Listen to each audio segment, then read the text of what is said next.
মাননীয় রাজ্যমন্ত্রী এবং প্রধান সচিবের কাছে যে অন্য রাজ্যগুলোতে আমি কিছুদিন আগে পাটনা গেছিলাম, সেখানে স্বাস্থ্যমন্ত্রীর অফিসে দেখে এসেছিলাম যে কন্ট্রোল রুম সমস্ত sub division hospital, district hospital, medical college, state হসপিটালগুলোকে ডাইরেক্ট মনিটরিং হচ্ছিল, পরিষ্কার আছে কিনা, এমার্জেন্সিতে রুগী পড়ে আছে কিনা, আউটডোরে ব্রোকার আছে কিনা, ঠিকঠাক হচ্ছে কিনা, বাইরে যে হসপিটালের একটি সুন্দর স্বাস্থ্যসম্মত পরিবেশ ঠিকঠাক আছে কিনা, গার্বেজ ক্লিনিং আছে কিনা, এইসব জিনিসগুলো আমি ওখানে দেখে এসেছি।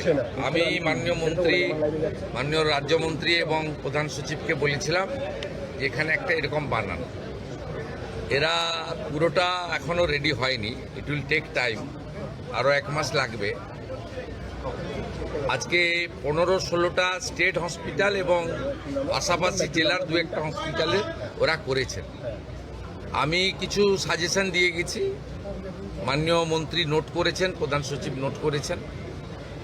আমি এটাকে 30শে জুলাইয়ের মধ্যে বলেছি সাব ডিভিশন লেভেলে নামিয়ে দিতে এবং কিচেন পর্যন্ত মনিটরিং করতে, বাইরে পার্কিং এবং যেখানে আমাদের ফেয়ার প্রাইস সব রয়েছে, আগামী দিনে জনঔষধি কেন্দ্র হবে, সেই জায়গাগুলো ঠিকঠাক করে দেখতে। ওয়ার্ডের ভিতরে কিছু রেস্ট্রিকশান রয়েছে হেলথ গাইডলাইনে, রুগীদের দেখানো যায় না, কিন্তু মেঝেটে যে পরিষ্কার আছে কিনা দেখানো, বা আমাদের এমার্জেন্সিতে কোনো রুগী পড়ে আছে কিনা, একটা হসপিটালের যে পরিবেশ এবং যে পরিষেবা, এই দুটো ঠিকঠাক করার জন্যই একটা মনিটরিং দরকার আছে।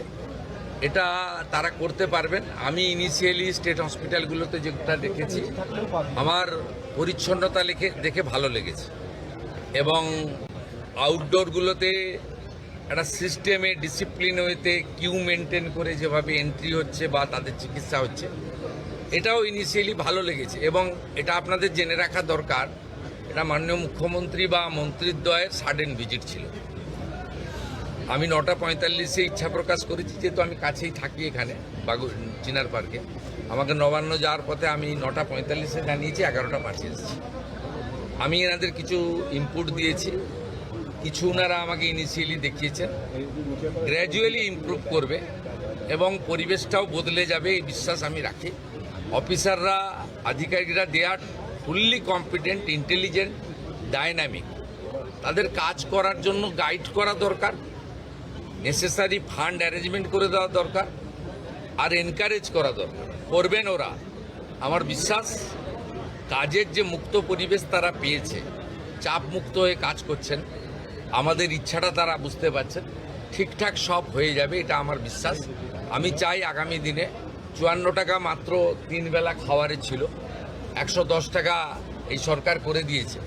খারাপ খাওয়ার, দুপুরেও কুমড়ো, রাতেও কুমড়ো, কুমড়ো খারাপ নয়, আমরাও খাই, কিন্তু ওই যে বললাম এত নিম্নমানের খাওয়ার, এগুলো তো ওভারলুক করা হয়েছে। 17 সালে লাস্ট খাওয়ারের টাকা রিভাইজ করা হয়েছিল, 17 আজকে 26-এর অর্ধেক হয়ে গেছে, 27 সাল আসতে যাচ্ছে।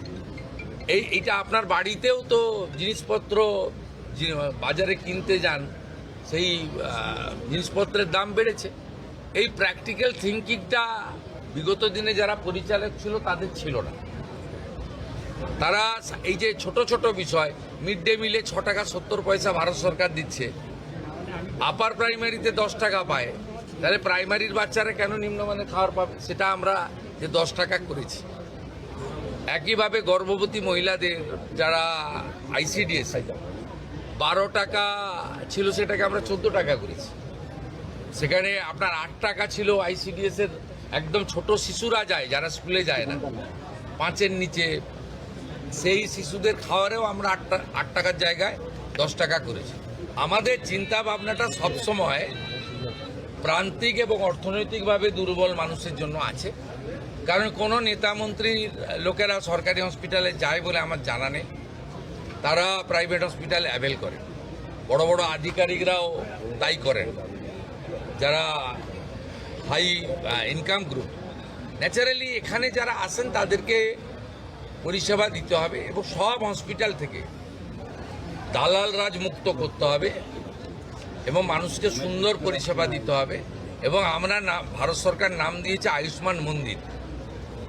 মন্দিরে যেমন পবিত্রতা থাকে, শুদ্ধতা থাকে, স্বচ্ছতা থাকে, একাগ্রতা থাকে, সেবাপরায়ণতা থাকে, সেই ভাবটা স্বাস্থ্য কেন্দ্রগুলোতেও আসবে। এই লক্ষ্য নিয়েই কিন্তু এখানে আমরা কাজ করছি। স্বাস্থ্যকর্মীদের তো সুরক্ষা আমরা দিবই, এবং তারা, আমি নার্স বোনেদের দিদিদের দেখলাম অ্যাপ্রন, গ্লাভস, সুন্দর করে ড্রেসে আছেন, খুব সুন্দর। আমি প্রধান সচিবকে বলেছি মন্ত্রীদ্বয়কে রেখে সামনে যে ল্যামিনেশন করা ব্যাচ করে দিতে। আপনারা মাঝে মাঝে দেখান যে ইঞ্জেকশন দিয়ে ফেলেছে, ট্রলি যার নিয়ে যাওয়ার কথা, যার সিকিউরিটি দেওয়ার কথা সে সেলাই করে দিয়েছে। এইটাকে সেগ্রিগেট করার জন্য, চিহ্নিত করার জন্য বা আলাদা করার জন্য বিভিন্ন স্তরে বিভিন্ন কালারের ল্যামিনেশন করা ব্যাচও চালু করতে বলা হয়েছে। এবং আমি যেটা কলকাতাতে জোর দিতে বলেছি, তারাতলার ইনসিডেন্টের পরে নিজে চোখে দেখার পরে, এখানে ট্রমা দরকার বলতে নেই, কিন্তু বড় ডিজাস্টার হলে গেলে কিন্তু সামলানোর ক্ষমতা সরকারি হসপিটালের নেই। 50-100 জন পর্যন্ত সামলে দিতে পারে, আমি দেখেছি। তাই অন্তত 250 জনকে মানে 1 মিনিটে প্রাইমারি পরিষেবা দিতে পারেন এমন একটা ট্রমা সেন্টার বানানো উচিত। সেটা স্বাস্থ্যমন্ত্রী এবং প্রধান সচিব, তারা, রাজ্যমন্ত্রী, তারা কথা বলে রেডি করবেন। জায়গা এনাফ আছে এখানে। হসপিটালগুলোতে বিশ্ববিদ্যালয়ের মতো জায়গা, প্রচুর জায়গা পড়ে রয়েছে। আমি বলেছি এই যে কাগজ পেতে বা কাপড় পেতে ব্যাগ মাথায় দিয়ে শুয়ে থাকেন, এদের হোটেলে থাকার পয়সা নেই বলে করেন, নিরুপায়। তা আপনারা পিছনে একটা জায়গা করে দিন, আমরা দরকার হলে ইউনিটে 25 লাখ টাকা করে দিয়ে দেবো।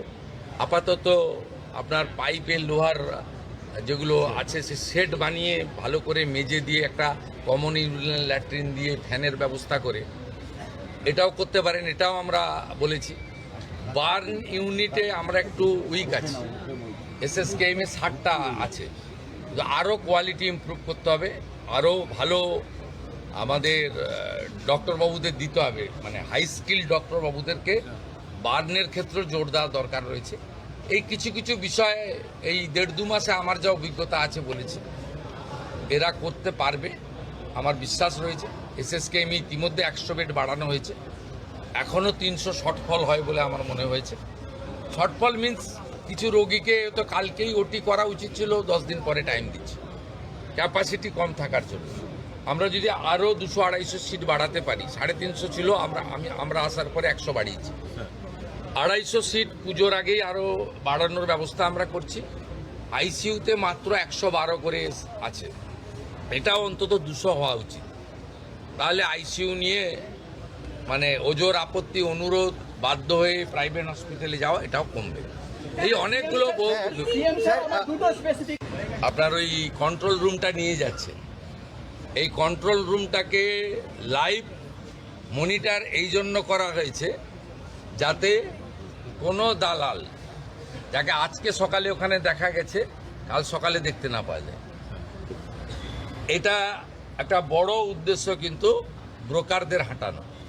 রুগী কখনো 2 দিন পর পর যাবে না ব্লাড টেস্ট করতে, রুগী কখনো আলট্রাসোনোগ্রাফি করতে পরপর 2 দিন যাবে না, তাহলে চিহ্নিত হয়ে যাবে একটা লোক যে সোমবার সকালেও দাঁড়িয়ে আছে, মঙ্গলবারও দাঁড়িয়ে আছে, বুধবারও দাঁড়িয়ে গেছে। আপনাদের আমি চলে যাওয়ার পরে এটা দেখুন ফুল পেজেড হয়নি, কিন্তু ইনিশিয়ালি এটা স্টার্ট হয়েছে, মানে মর্নিং শোজ দ্য ডে। আমি বলবো যে সুপ্রভাত, ভালো হবে। প্রাইভেট হাসপাতালে মিস্টার হেলথ মিনিস্টার বলেছিলেন যে একটা সিট রিজার্ভ রাখতে হবে, বেড রিজার্ভ রাখতে হবে, যেটা যারা দুর্বল মানুষ তাদের জন্য সংরক্ষণ। আপনাকে ক্ষেত্রে বলি শুনুন, ডাক্তারবাবু তখনও জয়েন করেননি ক্যাবিনেটে। আমি একটা মিটিং করেছিলাম এসএসকেএমে, সেখানে প্রধান সচিব সহ সকলকে আমি বলেছিলাম যে আমার জানা আছে, আমি দীর্ঘদিন ধরে এখানকার ল মেকার, পাবলিক রিপ্রেজেন্টেটিভ, আমার জানা আছে যারা বিগত সরকারের কাছ থেকে, মানে বিগত 15 বছর সরকার কোনো হসপিটাল প্রাইভেট করেনি, তার আগে যারা সরকার করেছেন বিধানচন্দ্র রায়ের সময় থেকে জ্যোতিবাবুর সময় পর্যন্ত, যে জায়গা সরকার দিয়েছে, কেনা জায়গায় কিন্তু এগ্রিমেন্ট নেই, যে জায়গা সরকার দিয়েছে 1 টাকাতে, সেই টাকাতে পরিষ্কার লেখা ছিল যে 15% বেড তারা ফ্রিতে গরিব মানুষকে দেবে, কিন্তু এটা মেনটেন হতো না। আমি এই ইচ্ছা প্রকাশ করার পরে মাননীয় মন্ত্রী পরে যোগদান করেন ক্যাবিনেটে, হেলথ ডিপার্টমেন্টে, এবং মাননীয় রাষ্ট্রমন্ত্রী তারা আধিকারিকদের নিয়ে প্রাইভেট হসপিটালকে নিয়ে বসে 10% রাজি করিয়েছেন। কারা? আপনি যে হসপিটালের মালিক জমি কিনে করেছেন তার কাছে গিয়ে মানবিক কারণে দাবি করতে পারেন, কিন্তু অধিকার নয়। আপনার যাদের সরকারি জমিতে যাদের প্রাইভেট হসপিটাল তৈরি হয়েছে, দে আর বাউন্ড। ওরা ইনিশিয়ালি দেখুন 0 ছিল, 15% দেওয়া উচিত, 10% এগ্রি করেছে। It's a good. আস্তে আস্তে মানসিকতা হবে। আর আপনারা নিশ্চিন্তে থাকুন, আদানি গ্রুপ নিউ টাউনে একটি 2000 বেডের ইন্টারন্যাশনাল মানের হসপিটাল তৈরি করছে। ওনাদের সঙ্গে আমার এগ্রিমেন্ট কমপ্লিট হয়ে গেছে। 1000 বেড থাকবে গরিব মানুষের জন্য, আর 1000 বেড ওরা কমার্শিয়ালি ইউজ করবে। এবং আমার বিশ্বাস আগামী কয়েক মাসের মধ্যে ভূমি পূজন করে আমরা এই কাজ শুরু করে দিতে পারব। স্যার, সেবাশ্রয় নিয়ে অপরিসীম দুর্নীতির অভিযোগ, পুলিশ যে ধরনের তথ্য সহযোগিতা চাইবে, হেলথ ডিপার্টমেন্ট সেটা করতে বাধ্য। এবং এক্ষেত্রে হেলথের কিছু গাইডলাইন রয়েছে, সে গাইডলাইন মেনে করবে। এটা আমাদের কাজ নয়। ইনভেস্টিগেশন পুলিশ করছে, আর প্রধান সচিবকে আমি সামনে বলে যাচ্ছি, 2 মন্ত্রীর সামনে, যে ধরনের তথ্য তারা চাইবে কেউ লোকাবে না, সমস্ত তথ্য প্রপারলি রেডি করেছে, ফটোকপি তাদের দিয়ে দেবে। তা খুব পরিষ্কার রয়েছে।